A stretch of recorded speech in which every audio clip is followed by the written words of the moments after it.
is needlepointers.com, and today I'm showing you an update on my squirrel-proof garden covers. I made these last year and made a video about them, and they worked really well last year to keep the squirrels out, and this year they're still going strong. I've moved them to new beds because you should rotate your tomatoes every year. So I kept these up all year and they lasted all through the winter, and they've weathered pretty well, except that some of the long poles have warped a bit, especially in the door sections. And so we've made one little change this year that we're going to talk about. So last year we had toggle bolts, which we've removed on each of the doors. And I found that those didn't work very well because the door sticks out a little bit more because we have these supports on the corners.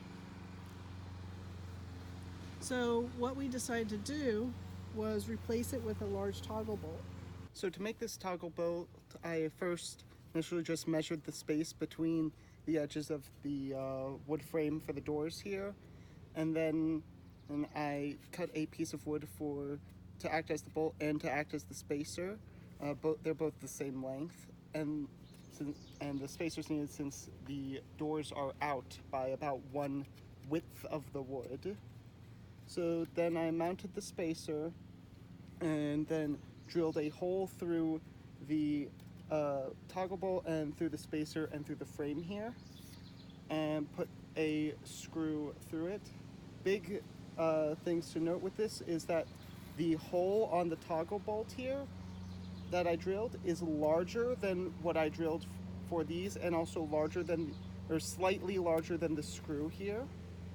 And then also that the screw is not fully screwed into the wood here to allow for the motion easier, but still screwed in enough that it'll stay in place when resting.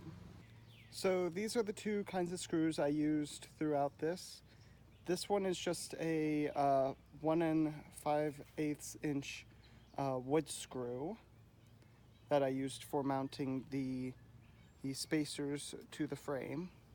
And then this is a 2.5 inch wood screw that I made sure had this extra smooth section to better allow for this to move easily, and I use it to attach the toggle bolts to the frame and spacer.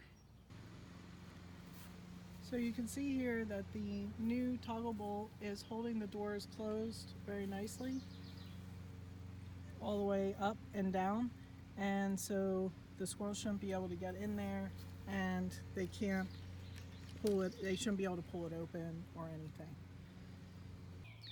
I hope you enjoyed seeing this update on my squirrel-proof garden covers, and think about making ones for yourself. If you'd like to learn more about these covers, please visit the link in the description of this video to go to our website and the page about these garden covers. Like and share our videos, and if you're not a subscriber, please subscribe to our YouTube channel. Follow us on Facebook, Twitter, and Pinterest.